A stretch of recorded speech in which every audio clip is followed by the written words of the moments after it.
जट साहब जी उस्ताद जी दो लगदे आना जी उन्हां दा बड़ा आपस में प्यार आई बिस्मिल्लाह उन्हां पढ़ना कान ढेर सारा जहान आई ठीक है जी जी ओ गल कोई टाइम ही दामदा ओ उन्हां दी वक्ती कोई नाराजगी बन वेंदी है ठीक है उन्हां दा मिलना बंद हो वेंदा वाह ते जेड़े कान भरन वाला मुल्क नहीं हुंदा बिस्मिल्लाह ओ देख आशिक को लगामदा ओ वादा बा मैं भूख तेरा जेड़ा नहीं कल फलानी जाई उत्ते तेरे शरीक दे हत्ता जात पा के खलोता सारा सीन बना के ओ दसदा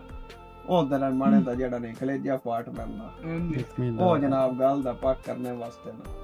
अपने जन्मे को लगा वेंदा ते ओ नादा वाह कि भाई असा सुनिया है कल किसे जा उत्ते तुसा खले आए किसे दे नाल जी ते तुहाडे हत्थ विच आण हत्थ उस दे ते हत्थ मेहंदियां नाल आण लाल लाल ते गल मैं अल्ताफ दी हुंदी पईया तुहाडे खिलरे होए आण वाले मोड़ साडे नाल रुसेमियां दे तुसा गिणदे पए आए साले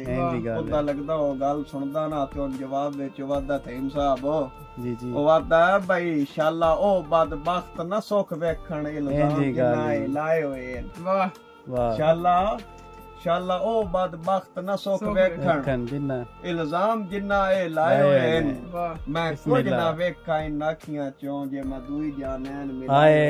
हाय उस्ताद तो वादा मेरे हाथ कड़कण मेरे हाथ कड़कण जे मैं हथी हाथ कहीं दे पाए होमन अल्ताफ मैं रोवा ता जिंदगी जे मैं हंस के उस्ताद वाह वाह